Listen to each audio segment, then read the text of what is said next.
దేవుని పరిశుద్ధ నామమునకు మహిమ కలుగును గాక.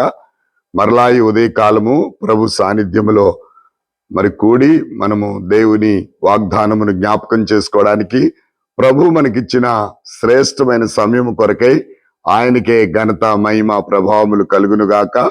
దేవుని యొక్క మరి దిన వాగ్దానము నిర్గమకాండము 23వ అధ్యాయము 27వ వచనము. శత్రువులను నీ ఎదుటి నుండి పారిపోచేసేదను అని చెప్పిన వాగ్దానాన్ని మనం చూస్తా ఉన్నాం.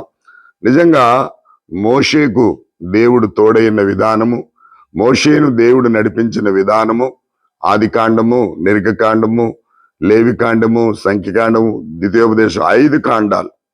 ఈ కాండాల్లో మనం చూసినప్పుడు నిజంగా దేవుని యొక్క దూత మరి మోషేకు తోడుగా ఉండి నడిపించినట్లుగా. అంతేకాదు ఇక్కడ దేవుని వాక్యాన్ని మనం జ్ఞాపకం చేసుకుంటే మరి నైతిక విలువలను గూర్చిన న్యాయ విధులు, 3 పండగలను ఆచరించుట, వాగ్దాన దేశమును స్వాధీనపరచుకొనుట, యెహోవా దూత త్రోవలో అతని కనబడి అతనిని మాట్లాడి అతనితో నడిపించిన విధానం చాలా గొప్పగా మనం చూస్తున్నాం. అందుకే ఆ వాగ్దానాన్ని మనం జ్ఞాపకం చేసుకుంటే శత్రువులు నీ ఎదుట నుండి పారిపోనట్లు చేసేదను.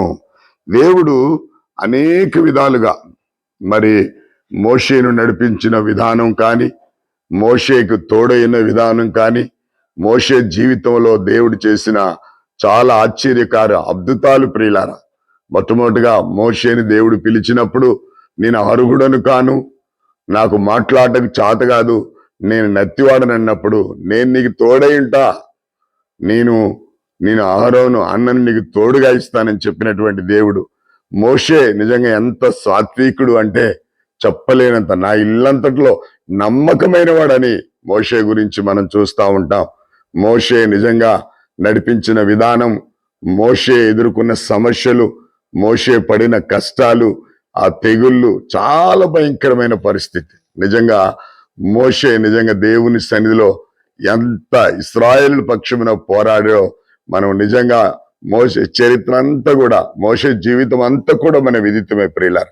అవన్నీ మన ముందు ఈ దినాన్ని ఎందుకు ఉంచబడ్డాయి అంటే మనకు సూచనగా మనం మన జీవితాల్లో వచ్చినటువంటి ఆటుపోట్లను ఎదుర్కోవడానికి, ప్రభు కొరకు నిలవబడ్డానికి, నిజంగా శత్రువు పైన దేవుడు మనకు జయమిస్తానని చెప్పడానికి, ఇవన్నీ కూడా మనం జ్ఞాపకం చేసుకుంటే ప్రతిదీ మనం మేలు కొరకే అనే విషయాన్ని కూడా నేను జ్ఞాపకం చేస్తున్నాను. అంతేకాదు దేవుని వాక్యం సెలవిస్తున్న విధానాన్ని మరి మనం చూసినట్లయితే, దేవుని యొక్క వాగ్దానాన్ని మరి మనం పట్టుకొని ముందుకు వెళ్తున్నప్పుడు అనేకమైన అవాంతరాలు, అభ్యంతరాలు తప్పనిసరిగా వస్తాయి.